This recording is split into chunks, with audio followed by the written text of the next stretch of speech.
The autumn sun cast long shadows across the Chicago skyline as Ethan Miller stood at the edge of the steel beam 50 stories above the city streets. The wind whipped around him, fluttering the worn edges of the envelope in his calloused hands. Final notice, the red letters declared, leaving no room for interpretation.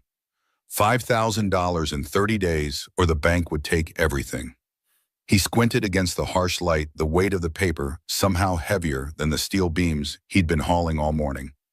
Below him, the city continued its relentless pace, oblivious to one man's struggle against the crushing tide of debt and responsibility. Ethan folded the notice carefully, slipping it into his jacket pocket before retrieving his wallet.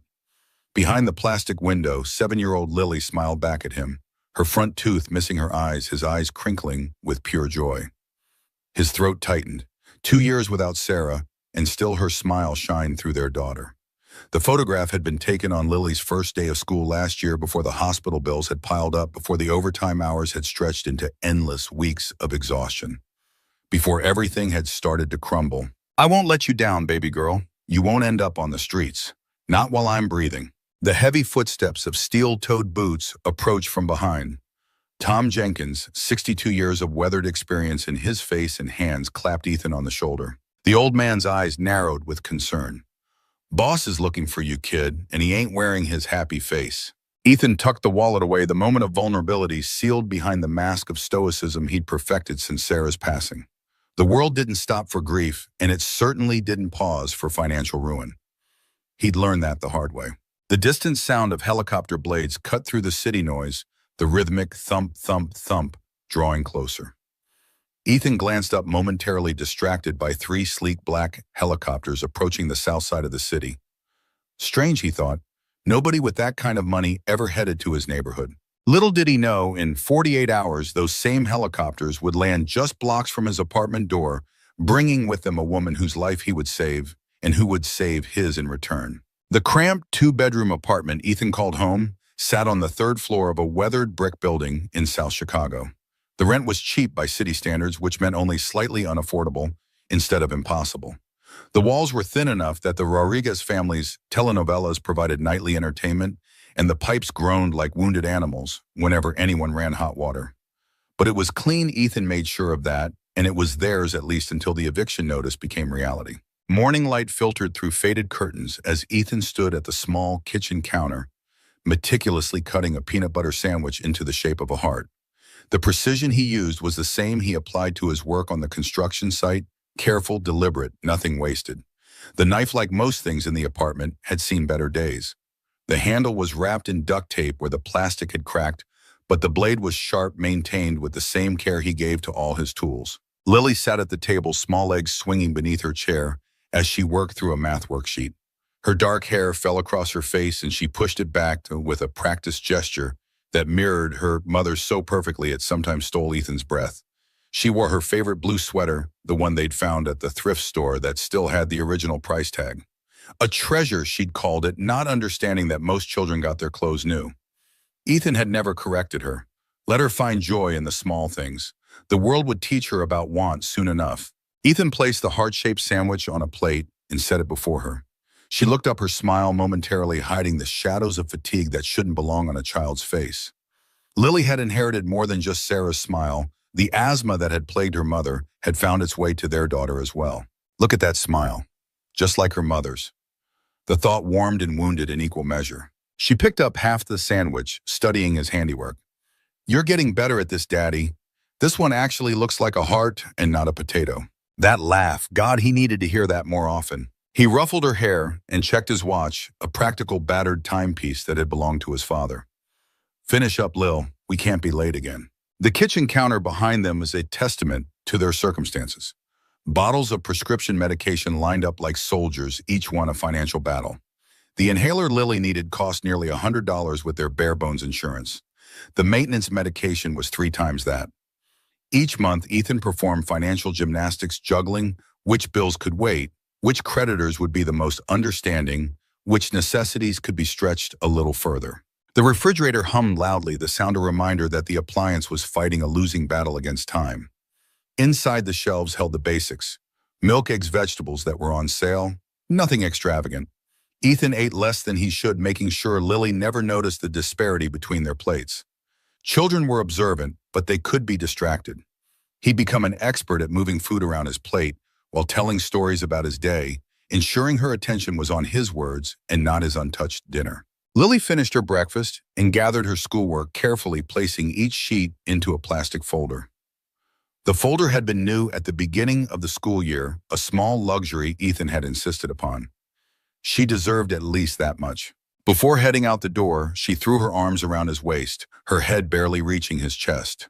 The gesture was spontaneous and fierce, filled with a love so pure it made his chest ache. "I'll fix this. Somehow I have to." The walk to Lily's school took 15 minutes, cutting through neighborhoods that transformed block by block. They passed boarded-up storefronts and newly gentrified coffee shops in equal measure, the disparity of Chicago's South Side on full display. Ethan kept Lily's hand firmly in his eyes, constantly scanning their surroundings. Habit born from necessity. Along the route, they passed Joe's auto shop, where Ethan had worked for nearly a decade before it closed down last year. He'd been the head mechanic, known throughout the neighborhood for his ability to diagnose engine problems by sound alone. The shop windows were still papered over, the sign faded, but visible, a ghost of better times. Ethan avoided looking directly at it, but Lily's eyes lingered. She tugged at his hand. "Do you think they'll ever open it again?" The innocent question carried more weight than she knew. That shop had been security, a career with benefits and regular hours. When it closed, Ethan had lost more than a paycheck, he'd lost a future. Life doesn't always go how we plan, sweetheart. Sometimes you've just got to roll with the punches. In the years since Joe's had closed, Ethan had pieced together what work he could find. His mechanical skills transferring only partially to construction. The pay was worse, the hours longer, the security non-existent, but it put food on the table most days. They stopped at the crosswalk, waiting for the light to change. Across the street, a shiny BMW slowed to turn, the driver talking animatedly on a cell phone, a coffee cup balanced precariously in one hand. Ethan watched with the critical eye of someone who understood machines better than people. The driver was distracted, the car probably overdue for maintenance given the slight hesitation in the engine's purr. 2 more blocks brought them to the gates of Lily's school, Winston Elementary, a modest public school with chain-link fences and a recently repainted playground. It wasn't the school Ethan would have chosen if circumstances were different. Sarah had talked about private schools, about educational opportunities that now seemed as distant as the stars. But the teachers cared, and Lily was learning, and for now, that had to be enough. Mrs. Chen, Lily's second-grade teacher, stood at the entrance, greeting children with a warm smile. When she spotted Lily, her expression brightened, then shifted subtly when her eyes met Ethan's. It was a look he'd grown accustomed to, compassion mixed with concern. The teachers knew about Sarah. They knew about Lily's asthma. They probably suspected the financial struggles too. Lily hugged him once more before running to join her friends. He watched her go, the blue sweater, a splash of color against the gray concrete of the schoolyard. She looked back once, waving, and then was absorbed into the stream of children. Mrs. Chen approached, her voice low. "Mr. Miller, do you have a moment?" The formal arm address sent a curl of unease through his stomach. Adults only used last names when something was wrong. Her eyes were kind but serious. "Lily had a bit of trouble breathing during recess yesterday. Nothing severe enough to call you, but I wanted you to be aware." A familiar fear gripped his chest. Did she use her inhaler? Yes, and she recovered quickly. But the school nurse mentioned her prescription is nearly due for renewal. The prescription? Of course, another $200 he didn't have. "I'll take care of it today. Thank you for letting me know." Mrs. Chen hesitated, then added, "The school has resources for families who need assistance. Medical funds, payment programs." Ethan straightened his pride, a fragile but persistent thing. "We're managing just fine, but I appreciate your concern." The walk to the bus stop felt longer than usual, each step heavier with the added weight of worry. The construction site was on the other side of the city, a 45-minute commute on good days. Today the bus was late, and Ethan checked his watch repeatedly, calculating minutes lost, imagining Frank's disapproving scowl. His phone vibrated, an ancient flip phone that had survived 3 drops into engine oil and countless construction site accidents. The screen displayed the school's number, sending a jolt of adrenaline through his system. "Mr. Miller, this is Nurse Patel from Winston Elementary. Lily's having some difficulty breathing. She's stable, but I think you should come." The world narrowed to a pinpoint of focus. "I'll be right there." Turning on his heel, Ethan broke into a run, retracing his steps toward the school. His mind raced faster than his feet. Should he call an ambulance? No, they couldn't afford another emergency room visit. Was it bad enough to warrant one anyway? Fear clutched at his throat, memories of Sarah's final hospitalization flashing unbidden. She had struggled to breathe then too. Arriving back at the school breathless, Ethan found Lily sitting on a cot in the nurse's office, her inhaler clutched in her small hand. Her breathing was labored, but not the terrifying gasping he'd feared. Relief and concern battled for dominance as he knelt beside her. Nurse Patel's expression was reassuring. She's doing much better now. The attack was mild, but I thought you should know. Lily's eyes found his embarrassment mingling with relief. I'm okay, Daddy. I just got scared when it started. His hand smoothed her hair back from her forehead. You did the right thing telling the nurse. That's my brave girl. It took 30 minutes to get Lily settled and breathing normally again. 30 minutes of work missed. 30 minutes Frank Donovan would add to his mental tally of Ethan's absences. But what choice did he have? After ensuring Lily was truly okay to return to class, Ethan made his way to the bus stop, once more pulling out his phone to make the call he dreaded. Frank answered on the second ring, his voice gruff and impatient. You better be calling from your deathbed, Miller. Ethan closed his eyes, swallowing his frustration. It's Lily. She had an asthma attack at school. I'm on my way in now. The silence lasted just long enough to turn Ethan's stomach. This is the third time this month, Miller. She's 7 years old with chronic asthma, Frank. What am I supposed to do? Another pause, heavier this time. I've got inspectors coming today. The big bosses from Harrington Enterprises. I need everyone on point. I'll be there. I'm getting on the bus now. Frank's voice hardened. This is the last time, Miller. I mean it. One more incident and you're done. The line went dead, leaving Ethan staring at the phone, a dull roar in his ears that had nothing to do with the approaching bus. One more incident, one more emergency, one more reminder that he was failing at the impossible task of being both provider and caregiver. The construction site loomed ahead, Chicago Heights, rising 50 stories into the clear autumn sky. The gleaming steel and glass structure would eventually house luxury condominiums, high-end retail shops, and offices for the city's elite. For now, it was a skeleton of potential crawling with workers in hard hats and reflective vests. Ethan clocked in 27 minutes late, each minute a strike against him in Frank's mental record. He changed quickly in the makeshift locker room, donning his hard hat and safety gear with practiced efficiency. 10 years as a mechanic had given him a respect for safety protocols that many of the younger guys lacked. Cars and construction sites were both unforgiving to the careless. Tom Jenkins spotted him from across the site, raising a hand in greeting before making his way over. The older man moved with the careful deliberation of someone who had seen too many workplace accidents, his left leg bearing the remnants of a steel beam collapse from 15 years prior. Tom's weathered face creased with concern. Frank's on the warpath. Harrington herself is supposed to show up today. Ethan secured his tool belt. Victoria Harrington, the CEO. The very same. Word is she's not happy about some safety report. Frank's been chewing nails all morning. Safety report. The phrase triggered a memory from last week. Ethan had pointed out improper bracing on the 32nd floor, only to have his concerns dismissed as overly cautious. He documented it anyway, following protocols, even as Frank had rolled his eyes.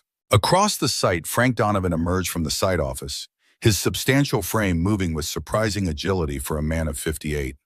His perpetual scowl deepened when he spotted Ethan, and he altered his course, heading straight for them. Tom muttered under his breath, "Brace yourself, kid." Frank reached them, safety clipboard clutched like a weapon. His face was flushed, whether from the morning chill or anger was hard to tell. Probably both. "Nice of you to join us, Miller. While you were taking your sweet time, we've had OSHA sniffing around and Harrington's team doing their own inspection." Ethan straightened, matching Frank's intensity. "Lily had an asthma attack. I got here as soon as—" Frank's hand cut through the air, silencing him. "I don't want excuses. I need you on the 35th floor finishing the electrical conduit installation, and it needs to be done by noon." Electrical wasn't even Ethan's specialty. "That's Rodriguez's assignment. I'm supposed to be on structural today. Rodriguez called in sick. You're what I've got. Unless you'd prefer I find someone more reliable." The threat hung in the air between them. Behind Frank, Tom's expression conveyed what words couldn't take the assignment. "Keep your head down, survive another day." Ethan nodded curtly. "I'll get it done." Frank leaned closer, his voice dropping. "Not one mistake, Miller. Not today." Harrington is looking for any excuse to delay this project, and I'm not going to give her one. Are we clear? Crystal clear. Like the choice between pride and a paycheck. Like the decision between standing your ground and keeping your child fed. The 35th floor was a maze of partially completed walls, exposed beams, and the constant cacophony of construction. Ethan worked methodically, checking and double-checking each connection, each measurement. Electrical wasn't his strongest area, but he'd picked up enough over the past year to manage. The task required focus, precision, and time, the last of which he didn't have nearly enough. By 11:30, sweat soaked through his shirt, despite the October chill. He'd skipped breaks, working straight through to meet Frank's impossible deadline. His back ached from contorting into awkward spaces, his hands cramped from the delicate work of running conduit through tight openings. Tom appeared with a thermos of coffee, offering it without comment. Ethan accepted gratefully, the hot liquid burning all the way down. The older man surveyed the work with an approving nod. Not bad for a guy who's supposed to be on structural. Ethan wiped his brow with his sleeve. Is she here yet, Harrington? Arrived about 20 minutes ago, entourage and all. They're starting on the lower floors. Something in Tom's tone made Ethan look up. What aren't you telling me? Tom sighed, his expression grave. She's brought the big guns. Lawyers, safety experts, engineers. This isn't a casual visit, kid. Word around the site is she's looking to make an example. Harrington Enterprises had a reputation for ruthless efficiency in business dealings, but also for uncompromising standards when it came to worker safety. Victoria Harrington had transformed her late husband's modest construction company into a real estate empire over the past decade, her methods both admired and feared throughout the industry. Ethan handed the thermos back. I've got nothing to hide. My work's solid. Tom's eyes crinkled at the corners. It's not about your work, son. It's about politics. Big money. The kind of game where guys like us are just pawns. Returning to his task, Ethan pushed Tom's words from his mind. Politics and corporate games didn't put food on the table. Completing this job on time did. At precisely 11:58, Ethan secured the last electrical connection, performing a final check before gathering his tools. He'd made it barely. Frank's deadline met despite the morning's delay. Maybe that would buy him a reprieve from the constant scrutiny, at least for today. The radio at his belt crackled to life. Miller, report to the site office, now. Frank's voice carried even through the static, the tension unmistakable. Ethan exchanged a glance with Tom, who shrugged helplessly. Sometimes you do everything right and life kicks you anyway. That's just how it goes. The construction elevator was packed with workers heading down for lunch. The enclosed space filled with the sense of sweat dust and the various lunches carried in battered coolers. Conversation flowed around Ethan, but he remained apart, his thoughts circling like vultures. What did Frank want? Had he found some flaw in the morning's work? Or was this about Lily, about the repeated absences and late arrivals? The site office was a double-wide trailer parked at the edge of the construction zone, its white exterior long since turned gray from constant dust. Inside, air conditioning battled unsuccessfully against the heat generated by too many bodies in too small a space.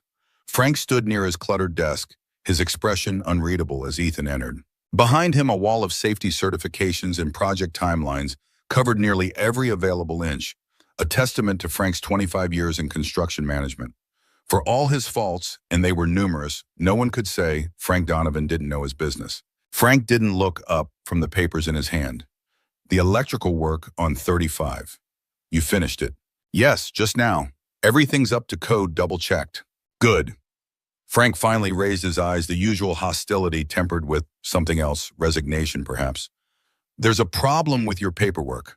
The HR department says your safety certification for electrical work expired last month. Ethan's stomach dropped. That's impossible. I renewed everything in August. Frank pushed a form across the desk. Not according to this. You're 3 weeks overdue. The paper blurred before Ethan's eyes. He'd submitted the renewal forms, paid the fee with money he couldn't spare. Had it gotten lost in processing? Or had he miscalculated, letting the date slip past in the chaos of Lily's back-to-school expenses? Frank continued, his voice flat. Ordinarily, I just send you to recertification. But with Harrington here conducting a full safety audit, he let the implication hang. Frank, I can't, Ethan swallowed hard. I need this job, and I need workers who keep their certifications current, especially today. Frank rubbed a hand over his face, suddenly looking older than his years. I'm suspending you without pay until you get recertified. 2 days max if you get it done immediately. Suspension. No pay. 2 days minimum. The calculations raced through Ethan's mind. $200 lost at least. $200 he desperately needed for Lily's prescription for rent, for the electricity bill that was already overdue. Before Ethan could respond, the office door swung open, admitting a blast of cold air and the distinct sound of expensive heels on metal steps. Both men turned to find a woman framed in the doorway, her presence commanding attention without effort. Victoria Harrington stood 5'8" in heels that added another 3 inches to her height.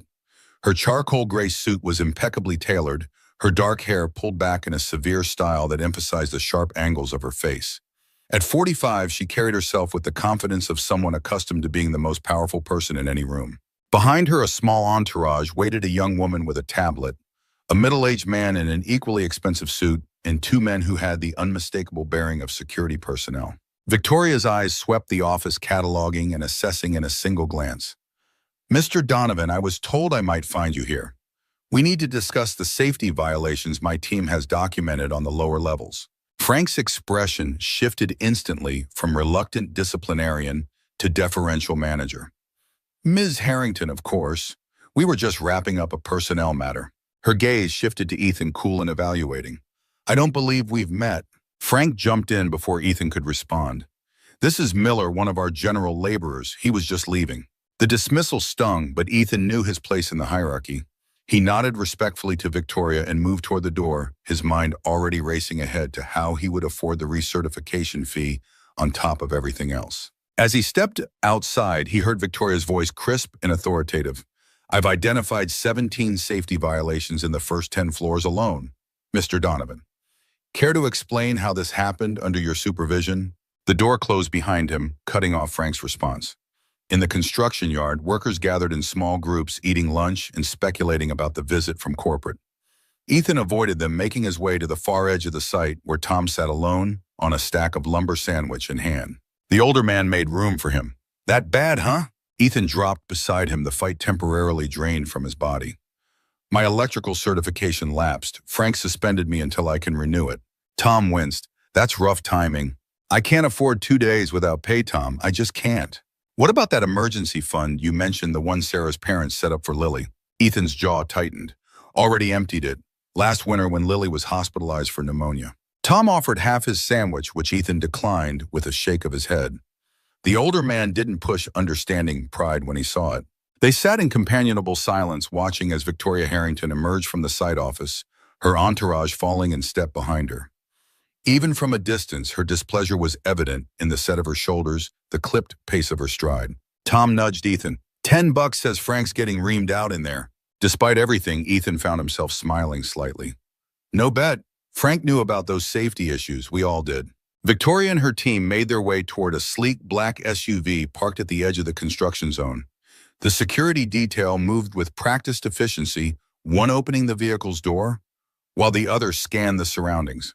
Victoria paused to speak with the man in the expensive suit, her expression intent as she pointed toward the upper levels of the building. Ethan's phone vibrated in his pocket. Expecting it to be the certification agency returning his earlier inquiry, he was surprised to see the school's number again. Cold dread washed through him as he answered. "Mr. Miller, it's Mrs. Chen. Lily's having another episode worse than this morning. The nurse has given her the inhaler, but it doesn't seem to be helping as much as it should.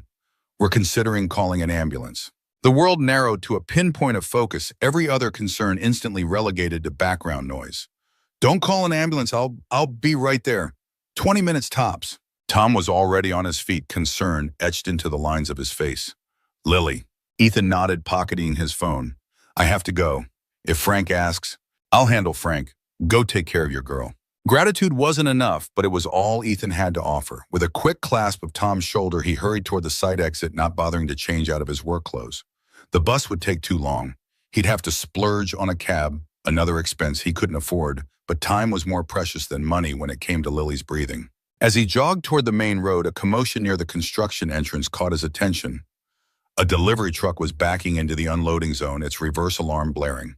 The driver was focusing on his side mirrors, unaware that Victoria Harrington's SUV had pulled up directly behind him, temporarily stopped, while her security detail discussed something with the site guard. Ethan's trained eye immediately registered the danger.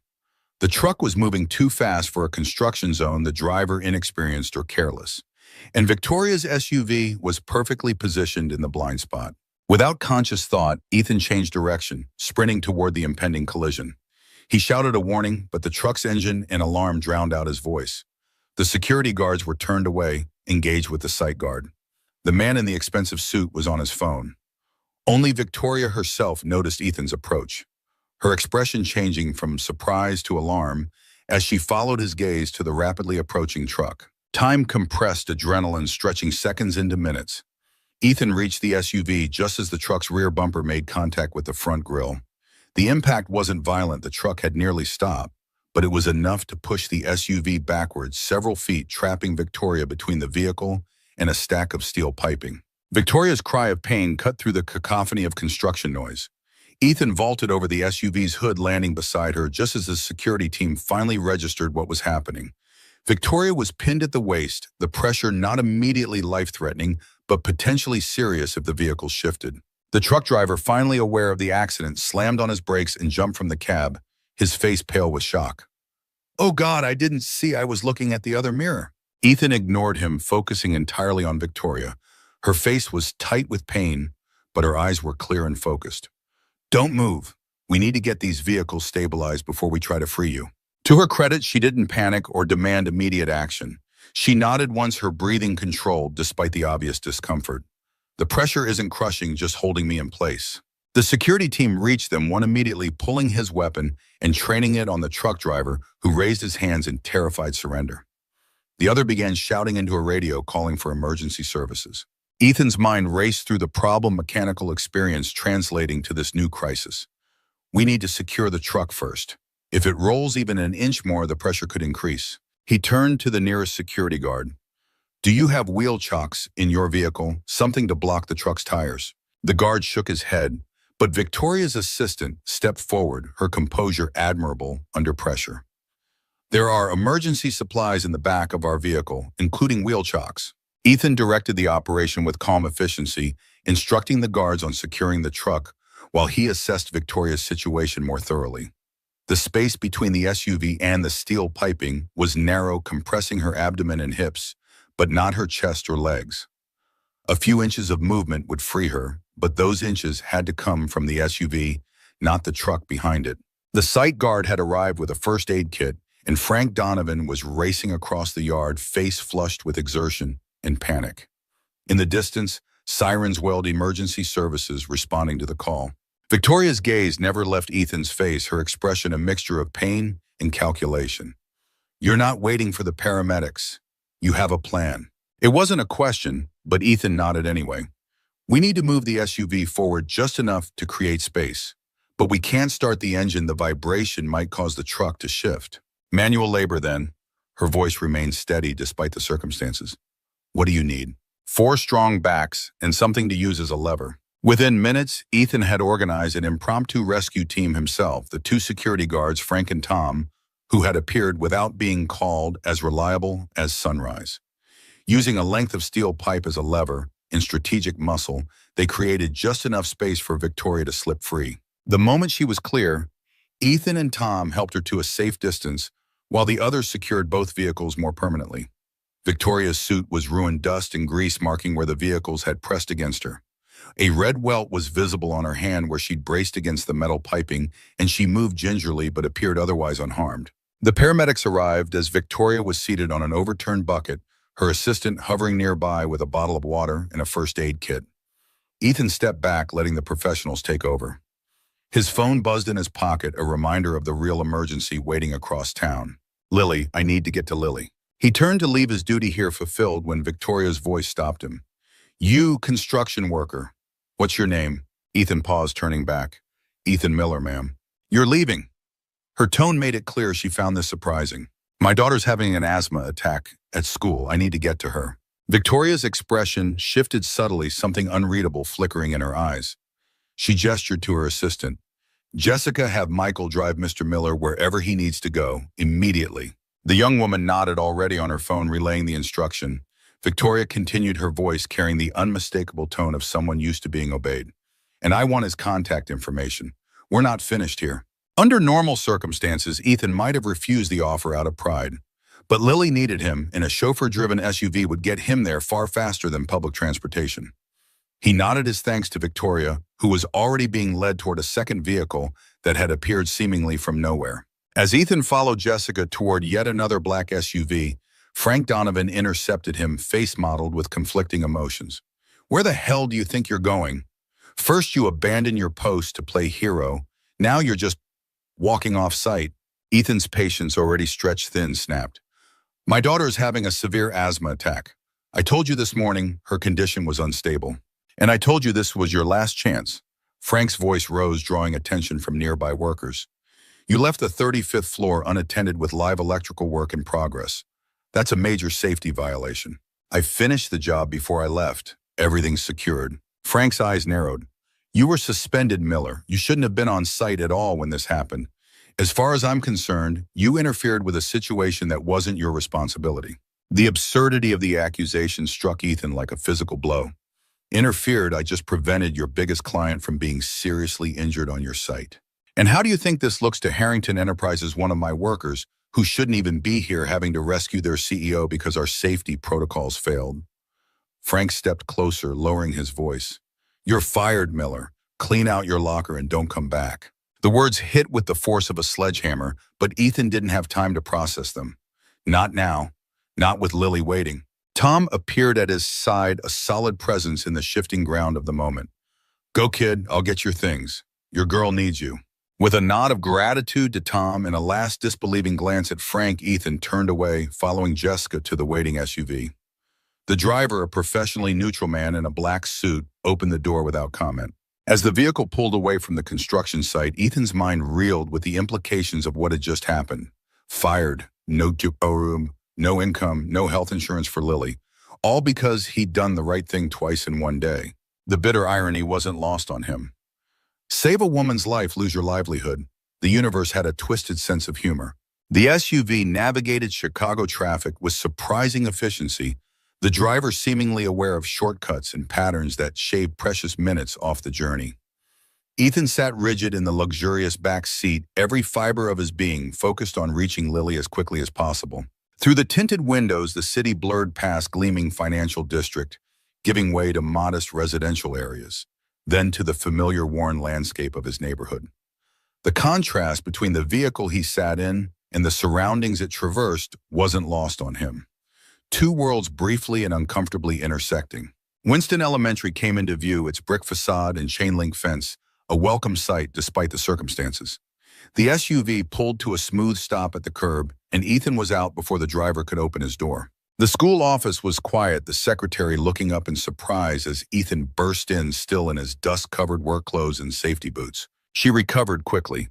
Mr. Miller, Lily's in the nurse's office. They've stabilized her breathing, but the nurse wants her to see a doctor today. Relief and renewed anxiety warred within him as he made his way down the familiar hallway.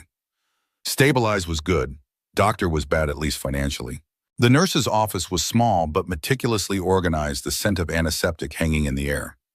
Lily sat on the edge of a cot, her small frame dwarfed by the oxygen tank beside her.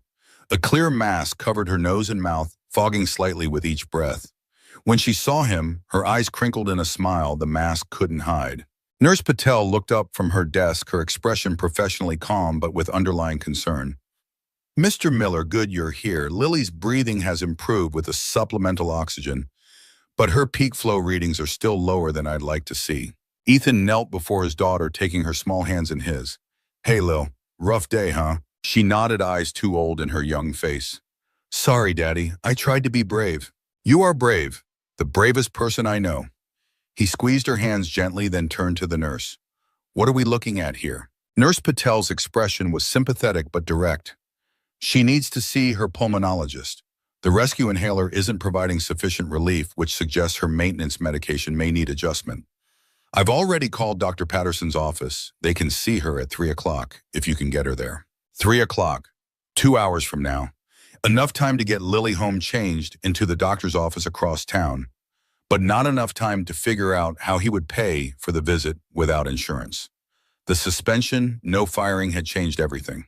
But Lily came first, always. We'll be there. Thank you for taking care of her. Outside in the hallway, Mrs. Chen waited, concern evident in her expression. Mr. Miller, is there anything the school can do to help? The principal mentioned we might be able to access the emergency medical fund for families in need. Pride warred with practicality in Ethan's chest. He'd never taken charity, had worked since he was 16 to support himself and later his family. But this wasn't about him, it was about Lily. Before he could respond, a commotion at the school entrance drew their attention. The sleek black SUV was still parked at the curb, but now it was joined by another identical vehicle. A woman in a suit, Jessica Victoria Harrington's assistant, was speaking with the school security guard, gesturing toward the building. Mrs. Chen frowned. Is that person with you, Mr. Miller? Sort of. It's complicated. Ethan hesitated, then made a decision. Could you stay with Lily for a moment? I need to speak with them. Outside, Jessica looked relieved to spot him. Mr. Miller, Ms. Harrington asked me to ensure you and your daughter have everything you need. We've arranged for a pediatric pulmonologist to meet you at Northwestern Memorial in 30 minutes, and all expenses will be covered by Harrington Enterprises. The offer was so unexpected, so beyond anything Ethan could have anticipated, that for a moment he couldn't find words. Jessica continued, unfazed by his silence. Ms. Harrington was quite insistent. She feels responsible for taking you away from your daughter this morning, and she wants to make it right. The specialist is the best in Chicago, and there won't be any waiting. Pride and necessity battled briefly before necessity won. Thank you. Please tell Ms. Harrington I'm grateful. Jessica smiled, her professional demeanor softening slightly. She'd like to thank you personally once your daughter is taken care of. Here's my card. Please call when you're ready. Back inside, Ethan explained the situation to Nurse Patel, who looked impressed despite her professional neutrality. Northwestern Dr. Abernathy, he's the head of pediatric pulmonology. Your daughter will be in excellent hands. The next few hours passed in a blur of activity. The ride to the hospital in the corporate SUV, the immediate attention from medical staff who seemed to have been expecting them, the thorough examination by Dr. Abernathy, whose manner was both professional and genuinely kind, the battery of tests that would have cost thousands without insurance. Through it all, Lily remained quiet but observant, taking in the unfamiliar surroundings with the resilience of a child who had already seen more hardship than most adults. When Dr. Abernathy asked her questions about her symptoms, she answered clearly and precisely, making Ethan's chest swell with pride despite the circumstances. The diagnosis was both a relief and a concern. Lily's asthma had progressed to moderate persistent, requiring a stronger maintenance medication and more frequent monitoring. The new prescription would be more expensive, the follow-up appointments more numerous. But those were tomorrow's problems. Today, Lily was breathing easier, the new medication already working to relax her airways. That was what mattered. As they waited for the final paperwork and prescriptions, Ethan's phone buzzed with a text from Tom. Got your stuff from the locker. Frank's telling everyone you quit. What really happened? Ethan's jaw tightened. Of course, Frank would rewrite the narrative. Admitting he'd fired someone for saving the client's CEO would make him look like the villain he was. The response he typed was brief but honest. Fired for leaving site during emergency. We'll explain later. Thanks for getting my things. Another message arrived, this time from Jessica. Ms. Harrington would like to meet with you tomorrow morning. Car will pick you up at 9 a.m. Please confirm. Ethan stared at the message, uncertainty churning in his stomach. What did Victoria Harrington want with him? A formal thank you, a settlement to prevent negative publicity about the accident, or something else entirely? Whatever it was, he couldn't afford to refuse. Not when Lily's new medications would cost more than his remaining savings. Not when rent was due in 10 days and he had no job prospects. He confirmed the appointment, then pocketed his phone as Dr. Abernathy returned with Lily's discharge papers and prescriptions. Everything's been taken care of, the doctor explained, handing over a small pharmacy bag. These are sample medications to get you started enough for 2 weeks. The prescriptions have already been filled and paid for. You can pick them up at the hospital pharmacy on your way out. Ethan blinked in surprise. Paid for by whom? Harrington Enterprises has covered all expenses, including a 6-month supply of maintenance medication. Dr. Abernathy's expression was curious but professional. They've also arranged follow-up care. You must have friends in high places, Mr. Miller. Not friends, just a chance encounter in an act of basic human decency. The world occasionally rewarded the right thing, it seemed, even as it punished it elsewhere. The ride home was quiet, Lily drowsy from the medication and the emotional toll of the day. She leaned against Ethan's side in the back of the SUV, her breathing finally even and unlabored. The corporate driver maintained a respectful silence, navigating through afternoon traffic with practiced ease. Their apartment building looked shabbier than usual in contrast to the luxury vehicle, the crumbling concrete steps and graffiti-marked walls, a stark reminder of the world to which they belonged. Ethan thanked the driver, who responded with a professional nod before pulling away. Inside, the apartment felt smaller, the worn furniture and patched walls suddenly more noticeable after the pristine environment of Northwestern Memorial. Ethan settled Lily on the couch with her favorite blanket and a glass of water, turning on the ancient television to a channel showing nature documentaries, her preferred background noise when she wasn't feeling well. While she dozed, Ethan sat at the kitchen table, the final notice from the bank spread before him. $5,000 in 30 days. Impossible before, doubly so now without a job. The stack of bills beside it told a similar story: electricity, overdue rent, coming up, credit card maxed out. Tom had dropped off Ethan's belongings from the construction site, his personal tools, a few changes of clothes, the family photograph he kept in his locker. A small mercy in a day filled with extremes. The new medication sat on the counter, a tangible reminder of Victoria Harrington's unexpected generosity. 6 months worth of breathing, 6 months to figure out what came next. Tomorrow's meeting loomed in his thoughts, a question mark at the end of a chaotic day. What did Victoria want? And more importantly, what did Ethan have left to give? He lost his job for doing the right thing, for being a father first and an employee second, for saving someone who probably made more money in a day than he earned in a year. The chain around his neck felt suddenly heavy, the wedding ring that had been Sarah's pressing against his chest like a physical manifestation of responsibility. He pulled it out, the simple gold band catching the late afternoon light filtering through dusty windows. "What would you do?" "Sarah, how do we get through this one?" No answer came, of course, just the distant sound of traffic and the soft, blessed sound of Lily breathing easily for the first time in days. Ethan closed his eyes, exhaustion washing over him in waves. Tomorrow would bring whatever it brought. For now, his daughter was safe, her breathing secured for 6 months. It wasn't nothing. Sometimes it had to be enough. The sound of helicopter blades cut through his thoughts, unusually close and growing louder. Curious, Ethan moved to the window, pulling back the curtain to see 3 sleek black helicopters approaching from the north, flying low over the neighborhood. Strange. Nobody with that kind of transportation ever came to South Chicago, at least not without police escorts and news cameras. The helicopters descended toward the small park 2 blocks from the apartment building, their powerful rotors kicking up swirls of autumn leaves and debris.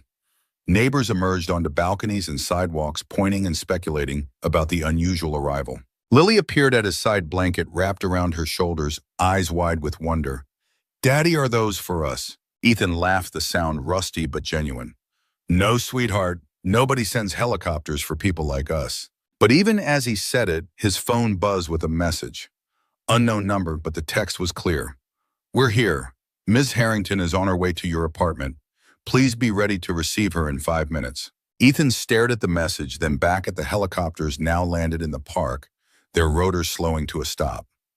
People in suits emerged, forming a perimeter, and there, descending from the largest helicopter, was a figure he recognized immediately despite the distance. Victoria Harrington had come to South Chicago, to his neighborhood, to his door, and somehow Ethan knew with absolute certainty that his life was about to change forever. A sharp knock echoed through the small apartment, jolting Ethan from his moment of stunned disbelief. The sound was precise, authoritative, not the casual rap of a neighbor or the impatient pounding of the landlord. This was the knock of someone accustomed to doors opening immediately at their command. Lily clutched her blanket tighter around her shoulders. "Is that for us, Daddy?" Ethan straightened his shoulders, suddenly painfully aware of the threadbare t-shirt he'd changed into the faded jeans with a small tear at the knee. Not exactly the attire for meeting a CEO worth billions. "Stay here, baby. I'll see who it is." The peephole revealed what he already knew. Victoria Harrington stood in the dingy hallway of his apartment building, flanked by 2 men in dark suits. The contrast was almost comical. Her tailored outfit probably cost more than 6 months of his rent, her perfect posture at odds with the sagging ceiling tiles and flickering fluorescent light above her head. For a fleeting moment, Ethan considered not answering. What could this woman possibly want from him that couldn't wait until tomorrow's meeting? But curiosity and a strange sense of inevitability pushed his hand toward the locks. The door opened with its usual protesting creak. Victoria's eyes met his, her expression unreadable but intense. Her suit had been changed since the accident, this one a deep navy rather than charcoal gray, but equally expensive and impeccable. The only hint of the morning's trauma was a slight discoloration on her wrist where the metal had pressed against her skin. Her gaze moved past him, taking in the modest apartment with a quick, assessing sweep. "Mr. Miller, may I come in? We have matters to discuss that shouldn't wait until tomorrow."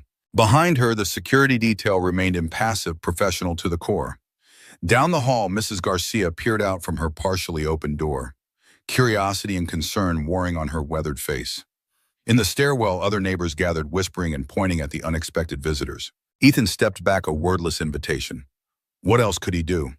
His life had already derailed. He might as well see where this particular track led. Victoria entered with measured steps, her security team remaining outside at a gesture from her hand.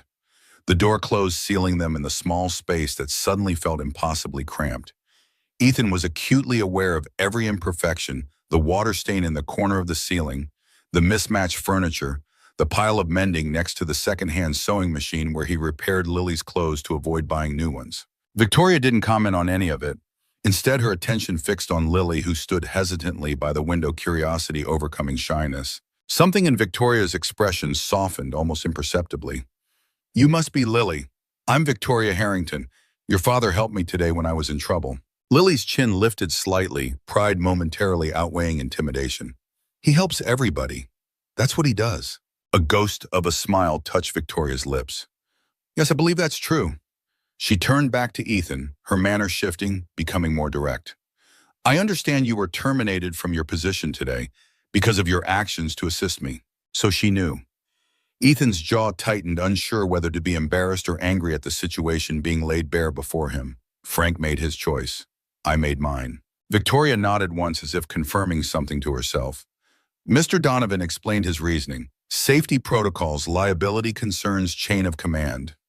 Her tone suggested exactly what she thought of those explanations. What he failed to mention was that if you hadn't acted, I would likely be in surgery right now or worse. From a sleek leather portfolio, Ethan hadn't noticed her carrying. Victoria withdrew a manila envelope. "My security team conducted a thorough investigation of the incident. They also looked into your background." Instinctive alarm flared in Ethan's chest. "My background? Standard procedure when someone becomes involved with me or my company in an unexpected way." Victoria's voice remained neutral, matter of fact. "Former head mechanic at Joe's Automotive for 9 years. Exemplary service record. Specialized technical training in German engines. Widower, sole provider for your daughter. Financial difficulties following medical expenses for your late wife." The clinical recitation of his life laid out in bullet points sent a chill down Ethan's spine. So much for privacy in the modern world. Victoria continued, apparently oblivious to his discomfort. "I also learned about your situation at Chicago Heights. The safety concerns you reported that were ignored. Your repeated attempts to follow proper protocols while being pressured to cut corners." She placed the envelope on the small coffee table between them. "Inside, you'll find an offer of employment with Harrington Enterprises. The position is Director of Field Safety Operations, reporting directly to Robert Davis, my Chief Safety Officer. The starting salary is $120,000 annually, with full benefits, including comprehensive health insurance for you and Lily, effective immediately." The figures hit Ethan like a physical blow, momentarily robbing him of breath. $120,000, nearly 4 times his current salary. Health insurance without the crushing deductibles and coverage gaps of his construction worker policy. It had to be a mistake, or a joke, or a dream his desperate mind had conjured in the midst of crisis. Lily edged closer, sensing the shift in the room's atmosphere. Victoria glanced at her, then back to Ethan. "Your daughter's medical needs will be fully covered under our executive health plan. No deductibles, no coverage limits for her asthma treatments." The words penetrated Ethan's shock, touching the deepest fear that had haunted him since Sarah's diagnosis, that Lily would need care he couldn't provide, that he would fail her when she needed him most. Wariness replaced shock. Nothing came without strings, especially from someone like Victoria Harrington. Why would you offer me a position I'm not qualified for?" Victoria's expression remained composed, but something flickered in her eyes, approval perhaps, at his directness. "On the contrary, Mr. Miller, you're precisely qualified for this role. You have extensive hands-on experience. You understand safety from the perspective of the workers, not just the regulators. And most importantly, you've demonstrated that you prioritize human lives over rules, policies, or personal consequences. She moved toward the window, looking out at the gathering crowd near the helicopters. 10 years ago, my husband died in a construction accident, a preventable accident caused by corner cutting and ignored safety protocols. The site manager had filed the proper paperwork, checked all the regulatory boxes, but hadn't actually implemented the safety measures. No one was willing to speak up to risk their job by halting operations when they saw the danger. The revelation hung in the air between them, a piece of herself offered as collateral in their negotiation. Ethan remained silent, recognizing the cost of such vulnerability to someone in her position. Victoria turned back to him, her composure restored, but her eyes holding a new intensity. Harrington Enterprises has the best safety record in the industry on paper. But what I saw today at Chicago Heights tells me we're at risk of the same complacency that killed James. I need someone who sees safety as more than compliance checkboxes. Someone who understands what's really at stake. Ethan glanced at Lily, then back to the envelope containing an offer that would solve every financial problem currently crushing him. It seemed too convenient, too perfect a solution, appearing at his moment of greatest need. His voice remained steady despite the turmoil beneath. I don't have the credentials. No engineering degree, no formal safety certification beyond the basics. Your board would never accept it. A slight smile curved Victoria's lips, the first genuine one he'd seen. My board serves at my pleasure, Mr. Miller, not the other way around. As for credentials, education can be arranged while you work. Experience, however, and the judgment that comes with it can't be taught in any university. Lily tugged gently at Ethan's sleeve, her voice a whisper that wasn't really a whisper. Daddy, does this mean I can keep going to my school and get my medicine? The simple question cut through the complexity of the moment, reducing it to its essence. What mattered here wasn't his pride or suspicion, but Lily's well-being. Victoria watched the exchange, her expression softening further. The position includes a relocation allowance. There's a company-owned apartment in Lincoln Park available immediately. 3 bedrooms, doorman building, walking distance from one of the best public schools in the city. Lincoln Park. A world away from South Chicago and more than just miles. A neighborhood where Lily could play outside without Ethan constantly scanning for danger, where the schools had adequate funding and resources, where her asthma wouldn't be aggravated by industrial pollution. It was too much to process all at once.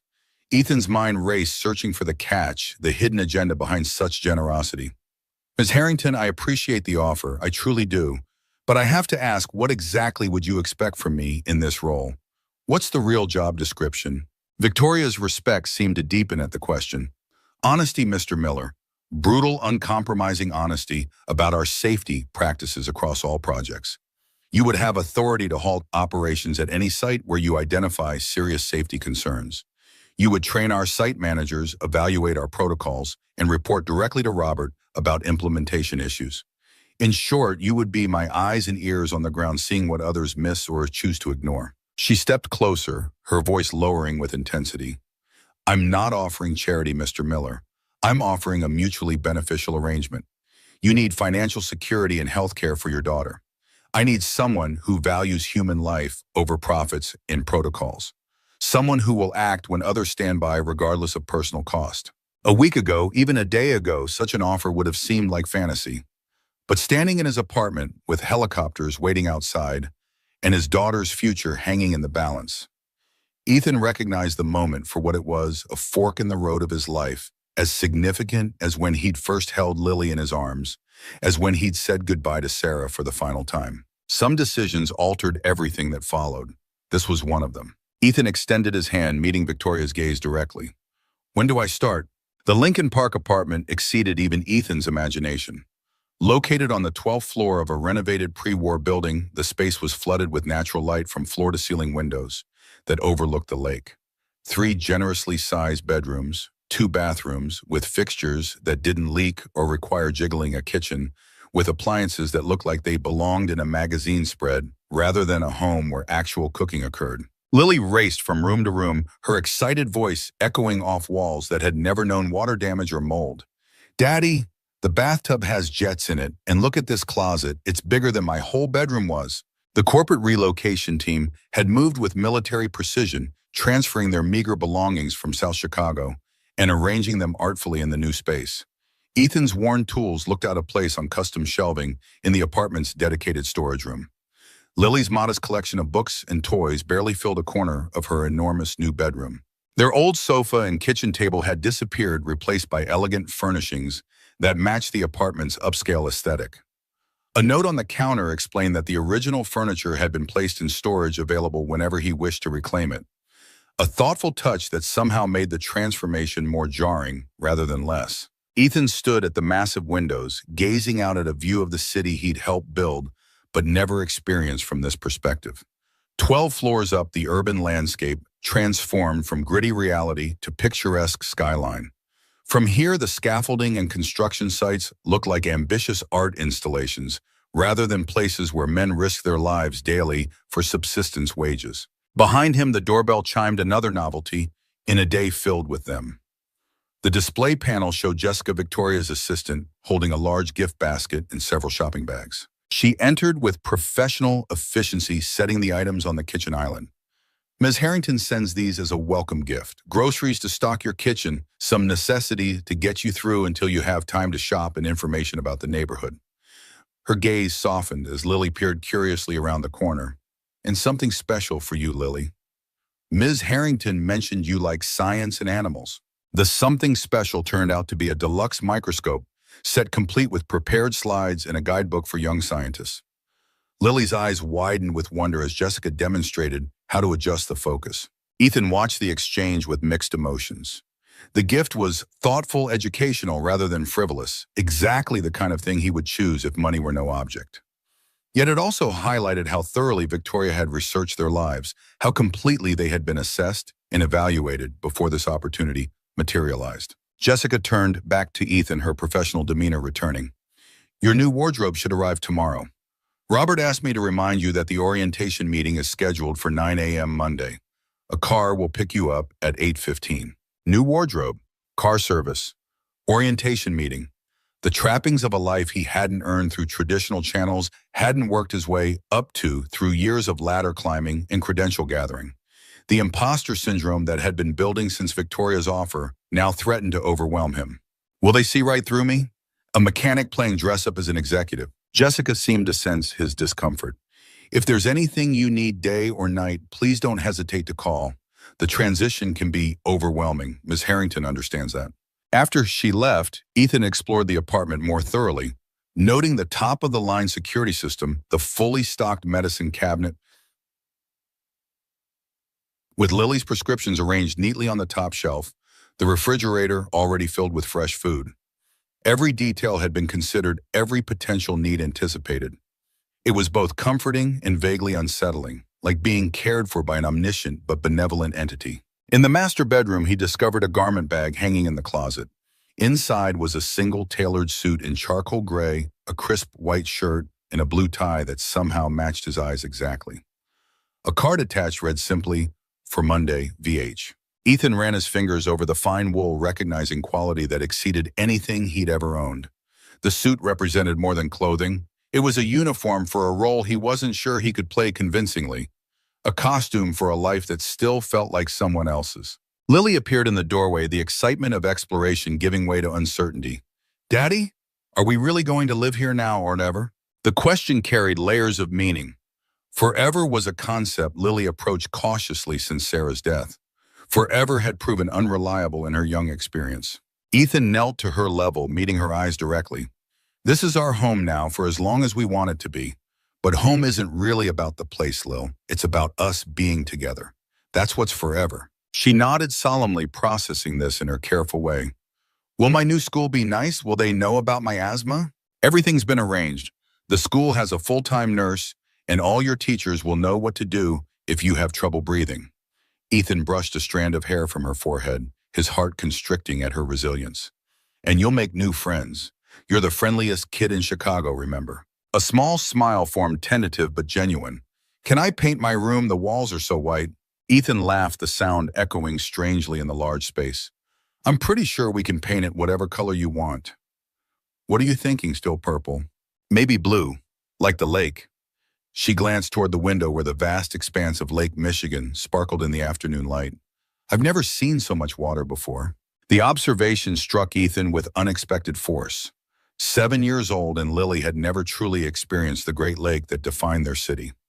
The beaches had always been too far, too expensive to reach regularly, the water quality too questionable near their neighborhood. Such a simple thing, seeing the lake, and yet it had been beyond their reach until now. What else had she missed, or what other experiences, educational opportunities, healthcare options had been inaccessible simply because of where and how they lived? The weight of these questions followed Ethan through the weekend as they settled into their new home. Each discovery, the building's swimming pool in the basement, the doorman who greeted Lily by name after just one meeting, the farmer's market within walking distance on Saturday morning, highlighted the stark differences between their old life and this unexpected new one. By Monday morning, Ethan had cycled through every emotion from gratitude to suspicion to determination. Standing before the bathroom mirror in his new suit, he hardly recognized himself. The tailoring concealed the slight asymmetry of his shoulders from years of physical labor. The subtle patterns in the tie drew attention to his face rather than the calluses on his hands. He looked legitimate, like someone who belonged in the corporate headquarters of a multi-billion-dollar enterprise. The facade was so convincing, it almost made him believe it himself. Lily watched from the doorway, her school uniform, another new experience pressed and ready for her first day. "You look handsome, Daddy, like the dads in movies." Ethan adjusted his tie one final time. "How do you feel about today, nervous?" She nodded, vulnerability showing through her brave face. "What if the other kids don't like me? What if I have an asthma attack and everybody stares?" Ethan knelt, careful not to wrinkle his suit pants. "Listen to me, Lil. You are smart, kind, and braver than anyone I know. The other kids will see that. As for your asthma, everyone has something they deal with. Some people's challenges are just more visible than others." His phone chimed with a notification the car had arrived downstairs. Another surreal moment in a weekend filled with them. The doorman greeted them with practiced courtesy, ushering them toward a sleek black SUV identical to the one that had transported them after the hospital visit. A different driver held the door, his manner professional but warm. The drive to Lily's new school took them along Lakeshore Drive, the morning sun turning the water into a glittering expanse. Lily pressed her face to the window, absorbing every detail of their new reality. Ethan did the same, cataloging the changes not just in their physical surroundings, but in Lily herself. Already she seemed to sit straighter, her demeanor reflecting the quiet confidence that comes with security. "It's worth it. Whatever this job entails, whatever challenges lie ahead, seeing her like this makes it worth it." Canterbury Academy occupied a stately brick building surrounded by carefully tended grounds. Unlike Winston Elementary with its chain-link fence and concrete playground, Canterbury offered green space sports facilities and an atmosphere of cultivated learning. Children in matching uniforms entered through the grand doors, many accompanied by parents in business attire similar to Ethan's new suit. The principal met them personally, another courtesy arranged by Victoria, no doubt. Dr. Eleanor Thompson was a poised woman in her 50s with kind eyes behind stylish glasses in a manner that put both Ethan and Lily at ease immediately. She knelt to Lily's level, her smile genuine. "You must be Lily Miller. We're so happy you're joining us today. Your new teacher, Miss Abernathy, has been looking forward to meeting you. She loves science just as much as you do." Lily's grip on Ethan's hand loosened slightly, interest overcoming anxiety. "Does she have a microscope too?" "She has an entire science corner in the classroom. Would you like to see it?" Dr. Thompson extended her hand, which Lily took after a moment's hesitation. Ethan watched as his daughter was gently led into her new school, her small shoulders squared with determination beneath her new backpack. She paused at the entrance, turning to wave once before disappearing inside. The moment crystallized everything: the sacrifice of independence for security of pride, for opportunity of the familiar, for the promising unknown. Back in the SUV, Ethan steeled himself for the next transition. Harrington Enterprises headquarters occupied the top 15 floors of a gleaming downtown skyscraper he'd passed countless times without imagining he would ever enter, except perhaps as maintenance staff. Now he was arriving as Director of Field Safety Operations, a title that still felt foreign on his tongue. The lobby was a study in understated luxury marble floors, soaring ceilings, art installations that probably cost more than he'd earned in his lifetime. Security was equally elegant but thorough, with his ID already prepared and waiting.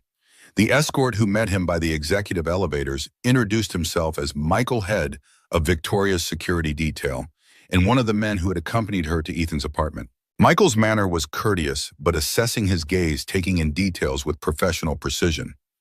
Ms. Harrington asked me to bring you directly to the executive floor after Robert gives you the orientation tour. She wants to introduce you personally at the morning operations meeting. The elevator ascended with smooth efficiency, its glass wall offering increasingly spectacular views of the city. Ethan's stomach lurched not from the rapid ascent, but from the growing realization of what awaited. He was about to be presented to a room full of executives with advanced degrees, years of corporate experience, and every reason to resent his unorthodox appointment. Robert Davis was waiting when the elevator doors opened on the 30th floor.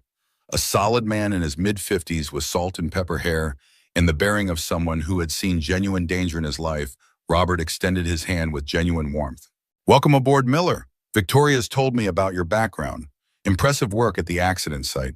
Ethan shook the offered hand, recognizing the firm grip of someone who had done physical labor before rising to management.